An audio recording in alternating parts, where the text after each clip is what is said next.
তোর সঙ্গে দেখা কত দিন পর কমলিনী। তুই এখন কোথায় আছিস? হ্যাঁ, এতদিন যোগাযোগ করিসনি কেন তুই আমার সাথে? ছেলে মেয়ে কটারে বড় হয়ে গেছে নিশ্চয়, নাকি লেখাপড়া করছে, চাকরি করছে, বিয়ে দিয়ে দিয়েছিস নাকি? এই মেয়ে আছে তোর? আস্তে আস্তে, এরপর তো বিষম লাগবে। ওরে আমার সেই একই প্রশ্ন, তুই তুই কোথায় থাকিস? তোর ছেলে মেয়ে ওই যে ওদিকে দেখলাম, ওটা তো ছেলে মেয়ে। হ্যাঁ বলছি দেখেছেন কাণ্ড? হ্যাঁ, এরা কথা বলবে কি? এতদিন পর দেখা হয়ে দুজন দুজনকে জড়িয়ে টড়িয়ে একেবারে ইমোশনের চূড়ান্ত যাকে বলে। শোনো, একটা সময় ছিল জানো তো, যে আমরা একটা দিন একে অপরকে না দেখে থাকতে পারতাম না। প্রত্যেকটা দিন আমাদের সঙ্গে দেখা হতো, প্রত্যেকটা দিন। ও ছিল আমার কলেজের বেস্ট ফ্রেন্ড। কিরকম বলিনি? ঠিক বলিনি? ঠিক বলছিস না মানে? সত্যি জীবনটা কিরম হয়ে যায় না, সবকিছু কিরম হারিয়ে যায় একটা সময়। এই তো তমসার কথা মনে আছে? হ্যাঁ, ওরা আর আমরা এখন একই ক্যাম্পাসে থাকি। আচ্ছা তমসের কথা বাদ দে, তুই আমাকে তোর কথা বল। কোথায় থাকিস এখনো বলিসনি কিন্তু। আরে তুই কোথায় থাকিস সেটা তো বলবি। আমি তো কলকাতাতেই থাকি। আমিও কলকাতায় চলে আসবো। কলকাতায় একটা ফ্ল্যাটও আছে, কিন্তু ওর ট্রান্সফারেবল জব, এখন মুম্বাইতে থাকে। জানিস তো, মুম্বাই থেকে গোয়াতে আমরা প্রায়ই যাই। এবার আমরা বলেছি যে না, আমি আর ওই গোয়াতে যাব না, এবার পুরীতে নিয়ে চলো তো। তাই পুরীতে চলে আসলাম। এই কটা ছেলে মেয়ে তোর? আমার 2 ছেলে মেয়ে। মেয়ে বড়, মেয়ের বিয়ে হয়ে গেছে, মেয়ে শ্বশুর বাড়িতে থাকে, এই তো 1 বছর হলো। ছেলের বিয়ে হয়নি, ছেলে তো চাকরি করে, বিদেশে থাকে। মেয়ে খুঁজছি। বাবা, তুই তো একেবারে এখন ঝাড়া হাত পা। হ্যাঁ হ্যাঁ, তা বলতে পারিস। এই তোর কি খবর রে? ও আপনার সঙ্গে তো আলাপই হলো না। নমস্কার, স্বতন্ত্র বোস। আমি মৃদুল সেনগুপ্ত। জানিস তো, তমাশা আর আমি দুজনে সকালবেলা একসঙ্গে প্রায় হাঁটতে যাই। ও কিন্তু তোর কথা বলে, কিন্তু কেউই ঠিক মতো বলতে পারিনি যে তুই কোথায় থাকিস। আসলে একটা সময় পর না, সবাই কেমন আমরা ছিটকে গেছি না। আচ্ছা, আপনি কিন্তু আমার বন্ধুকে কেড়ে নিয়েছেন। আমি? আপনার একটু ভুল হচ্ছে। আমার তো মনে হয় আমার একটুও ভুল হচ্ছে না। আপনি আমার বন্ধুকে কেড়ে নেননি। আপনি আমার বন্ধুকে বিয়ে করার পরে তো সব দিক থেকে আমার বন্ধু বিচ্ছিন্ন হয়ে গেছে। আপনি ছেলে মেয়ে সংসার সব নিয়েই তো পড়ে আছে। অবশ্য আমারও তো তাই। তুই এসব কি বলছিস? এসব কি রে? উনি আমার বন্ধু চন্দ্রোদয়ের সঙ্গে আপনার বন্ধুর বিয়ে হয়েছিল। উনি আমায় নতুন ঠাকুরপো বলে ডাকেন। ও আচ্ছা, তার মানে উনি তোর হাজবেন্ড নন?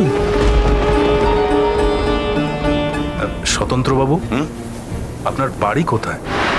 তোর শ্বশুর বাড়ির কাছাকাছি বুঝি? উনি আমাদের সঙ্গেই থাকেন,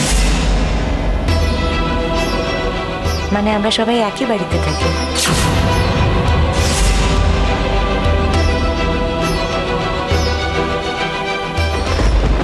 এই বাবিল, দেখ তোর মাকে। বৌদিভাই পুরনো বন্ধু পেয়ে আমাদের পুরো ভুলেই গেল। সেটা যদি দেখে আমি আছি, আসলে অতদূর থেকে বুঝতে পারিনি তো। বন্ধুকে নিয়ে একেবারে মেতে উঠেছে, ঠিক দেখা করতে আসবে। তোমার বৌদির ভীষণ প্রিয় বন্ধু, সব থেকে প্রিয় বন্ধু। হ্যাঁ, মায়ের স্বভাব পেয়েছে, যতই শাসনে রাখি স্বভাব কোথায় যাবে। চুপ কর।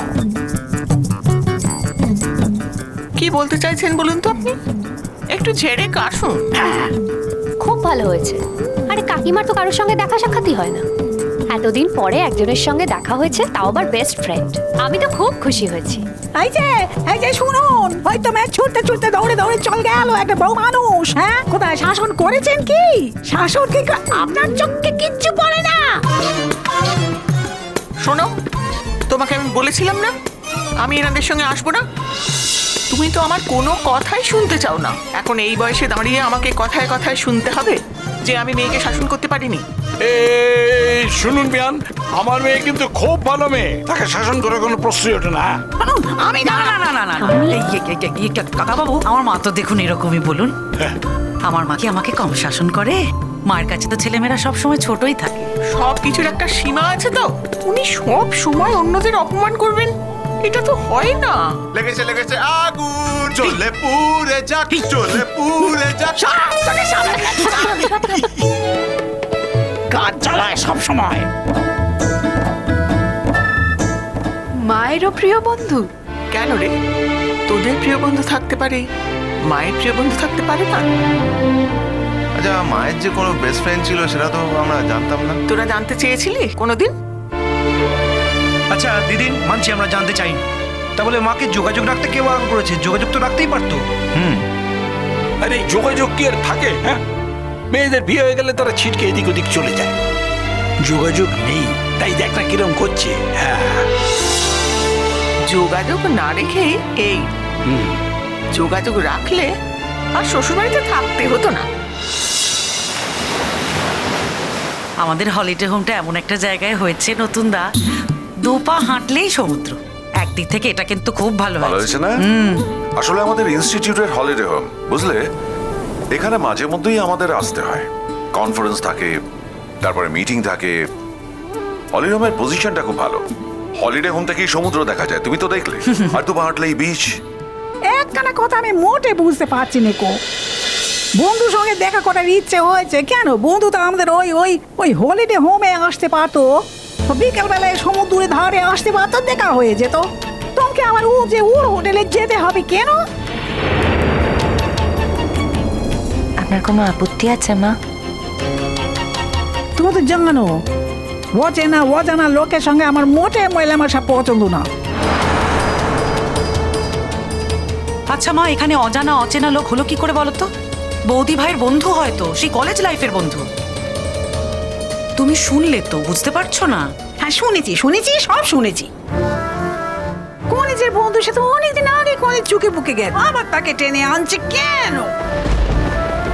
আচ্ছা ঠিক আছে, রাস্তায় দেখা হয়েছে, খুব ভালো। হ্যাঁ, তার সঙ্গে কথা হয়েছে, হাসি ঠাট্টা হলো, গপ্প গুজব হলো, সব হলো, দুজনের কথা শুনলো, ব্যাস মেটে গেল। আবার তাকে তুমি কথা দিয়েওছো, হ্যাঁ, যে ওখানে যাবে কেন? একবার আমাকে বলতে পারলে না? হয়তো তোমার মা কতগুলো মোটে পছন্দ হচ্ছে না, বুঝতেই পারছি।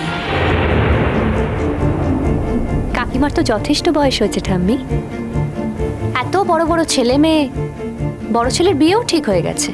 এখন যদি কাকিমা তার কোনো বন্ধুর সঙ্গে একটু দেখা করতে যেতে চায়, তোমাকে না জিজ্ঞেস করে যেতে পারবে না? বাবা, হে তো দেখছি গাছে উঠতে না উঠতে একাদি। কেন লো তুই এত কথা বলছিস? তুই না আমাদের বাড়ি বউ হয়ে আসছিস একদিন। সেই জন্যই তো বললাম ঠাম্মি, তুমি যেটা বলছো সেটা ঠিক বলছো না।